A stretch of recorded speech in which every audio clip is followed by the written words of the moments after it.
On se retrouve donc pour cette revue de presse de l'économie.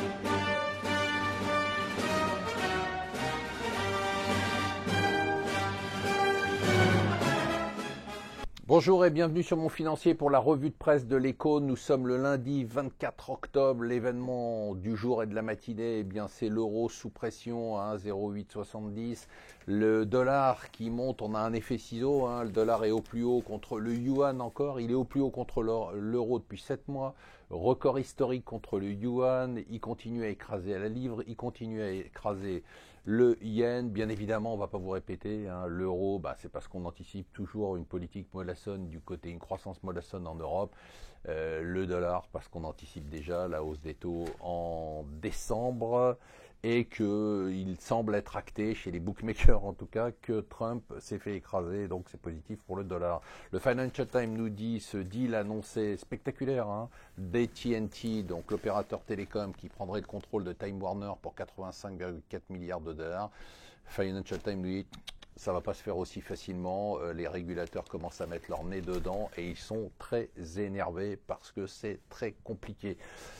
Ça y est, c'est fini, 308 jours sans gouvernement. L'Espagne, du fait de l'éjection du leader du Parti Socialiste, ce Parti Socialiste va s'abstenir et donc permettre à Rajoy de former son gouvernement. Un gouvernement qui malheureusement, vous avez compris, n'aura pas de majorité au Parlement. Ça veut dire qu'il ne pourra pas faire grand-chose, ce qui est peut-être la meilleure des solutions pour un gouvernement et pour une économie. Ça cogne du côté du Crédit Mutuel Arkéa. Crédit Mutuel Arkéa, vous savez, ce sont les fédérations de l'Ouest du Crédit Mutuel. Pourquoi on en parle? Parce que c'est une banque qui est très active, notamment dans les fintech, et qui investit beaucoup dans des nouveaux acteurs de l'économie bancaire et financière. Eh bien, ils veulent se séparer. C'est un plébiscite. Ils ont voté pour plus d'autonomie, une autonomie qui ressemble de plus en plus à une séparation totale. Figurez-vous que la reine Hidalgo nous explique que 91% des automobilistes ne payent pas leur parc-mètre. Du coup, elle va donner la gestion des parc-mètres à des sociétés privées.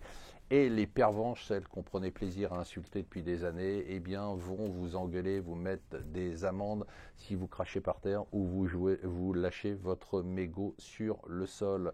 On attend, on parle beaucoup de l'accord trans-pacifique, transatlantique avec les États-Unis, mais ce qui se négocie, c'est l'accord commercial de libre-échange avec le Canada, qui est bloqué pour le moment en Belgique, disent les Échos. Il faut attendre ce soir pour savoir si la Belgique va débloquer la situation. Les syndicats ont encore une fois gagné chez Air France, puisqu'ils ont eu la peau du directeur général. Voilà, ça continue. Et enfin, à suivre, on vous expliquera ça en détail, ce qui se passe chez Solocal. Solocal, c'est les anciennes page jaune. Eh bien, chez Solocal, les actionnaires ont repris le pouvoir, les petits actionnaires, ils ont fait péter un deal, excusez-moi pour l'expression, lors de la dernière assemblée générale, un deal que les créanciers voulaient imposer pour essayer d'écraser la dette et récupérer une partie du capital. Eh bien, les petits actionnaires ont dit non. Et maintenant, ce matin, les créanciers montent au créneau dans les Échos en disant, puisque ça se passe comme ça, nous aussi, on va utiliser toutes les armes qui sont à notre disposition. À suivre quand même de très près, ça aussi, c'est un business case intéressant. Voilà, je vous souhaite une bonne journée, je vous souhaite une bonne semaine.